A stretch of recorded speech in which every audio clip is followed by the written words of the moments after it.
But I always try to teach first year and second year realtors this. Keep your day job, because if you go to a bank and you ask for an investment loan, they're gonna wanna see that you can pay them.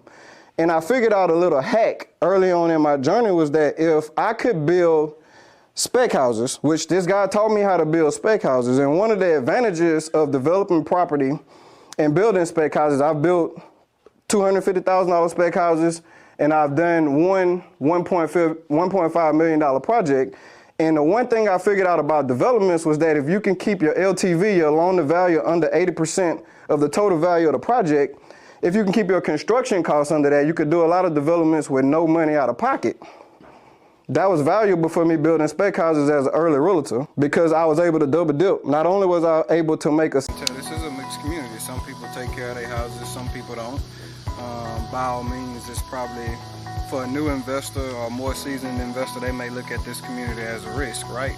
But I want you to look at the work that C&M has done, and part of this is, like I said, it is our vision and our purpose to make sure that any community that we join and buy houses in, that we do our part to help elevate the community. So we'll take a look at 104 Loop Road today. You don't have to worry about having to pull up any vinyl flooring or anything that's not water resistant. Laundry closet.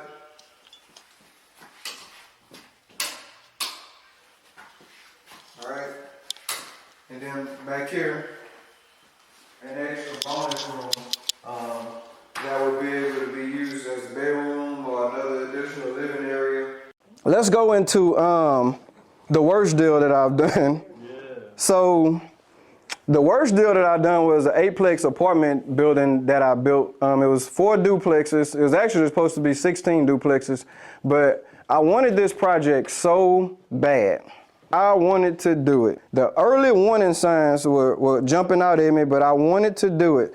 And that's when I learned to make sure that you get all subs. I don't care how cool you are, you grew up together, everything needs to be in black and white, okay, with time constraints on it, and also no contingency. So my first big hiccup on that development project was the infrastructure contractor said that the civil engineer left off 100 foot of plumbing and sewer, and that was a $40,000 change order. So that started the downward spiral. But what I'll say about that deal, and I touched on it earlier, was if a deal doesn't make sense on paper, don't try to make it work. Somebody told me a long time ago to invest in commercial real estate, and I really didn't understand what they were trying to tell me. But the thing about commercial real estate, you learn, number one, you learn cash flow, okay? Then number two, you learn equity, okay? So you learn how to take a building, force the appreciation, grow the cash flow, so you're growing the net operating income, which overall is growing the value, okay? And we call that equity, okay? Appreciation and equity. And once you learn how to take cash flow, grow the value of a building, leverage the equity to acquire other buildings, you really learn that nothing is too big for you. You know, we look at sticker prices and we say, well, this building's $5 million, or this building's $10 million, or $15 million. And what you have to understand is it's not about what they're selling it for. It's about the cash flow, and can the cash flow support the debt? And that's why everybody should understand real estate. Everything that's for sale, okay, has income behind it. And if you understand income, then you understand why it's priced where it's priced. But most importantly, you understand how to take a business and make it pay for itself. Okay, and that's what you learn in real estate. So don't be scared about the sticker price. Ask the questions to understand, does the cash flow support the sale price? Here's my first ever real estate investment property, guys. And I get a lot of questions about how do I get involved with real estate investing, guys. And here's the thing. I'm going to give you a few nuggets. Number one, deal flow. You got to look at a lot of deals, okay? You got to make a lot of phone calls when you're passing by properties. If you see a sign in the yard, a realtor has it, call them, talk to them about it, okay? See how flexible the owners or how motivated they are. But here's what you got to understand about investing in real estate, guys.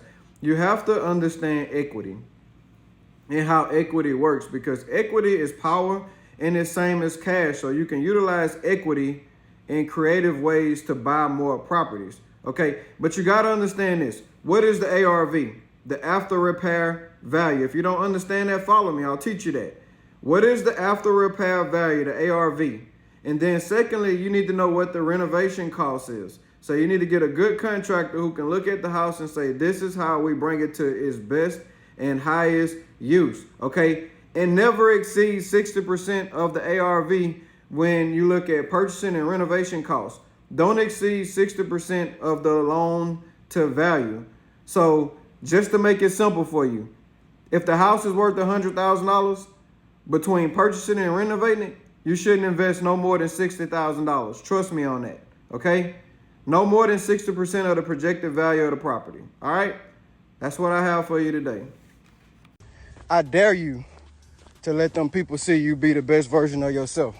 I guarantee you, when you stop drinking with them, when you stop smoking with them, okay? When you stop running men or women with them, you know, when you tell them that you want to be better in life, when you tell them that you got some goals you want to achieve, I love that feeling when you go into your tunnel and you by yourself, you know, because you locked in. And then when you pop out and they know you're working on yourself, just look them in the eyes. Them people that you call your close friends, when you stop doing all that bullshit with them, just look them in their eyes and you can see the envy and you can see the fear in their eyes. I'm telling you, like you can feel the energy. That's when you know you got to separate yourself. The separation got to take place. Move on. Great question. So how have I used equity to purchase a rental property? All right, guys. So listen, some of you out there have equity in properties that you may own already. So you may have been gifted a house from a parent. It may be fully paid for. Okay. And you're looking to purchase another rental property or purchase a business, and you may need 20% as a down payment towards that deal. Okay. Where am I going to get the 20% from? Guys, you can pledge the equity in the property that you own, okay, towards the deal as the down payment, okay? You can use the equity in one property that you own, okay, and it can serve as the down payment towards your next deal. We call that pledging equity. That's how you can use equity to buy another deal. All right, so really quick, you're trying to figure out the ARV, after repair value. So guys, here's how you figure out the after repair value of a property, okay? You take 2 to 3 comps, okay, in the area. Comp is just a comparable home that has recently sold, okay? And you're gonna take a number that we call the average price per square foot. So that's only the total sales price divided by the square footage of the house, all right? And you're gonna take that number, and whatever that number may be, once you take the total top line sales price and divide it by the square footage, if that number comes out to $182 a square foot, then if you're trying to figure out the ARV, if your house is 1,800 square foot, then you take the 182 per square foot number and multiply it by 1,800 or whatever the square footage is, and that would give you your after repair value. That's how you figure that out. And then if you start playing around with extra bathrooms and stuff like that, then you would just take a percentage. Like bathrooms, we give it 10%. Of the total home value for an additional bathroom. So you would just look up the percentage change numbers to add, you know, for different amenities in the house. So that's how we figure out the after repair value.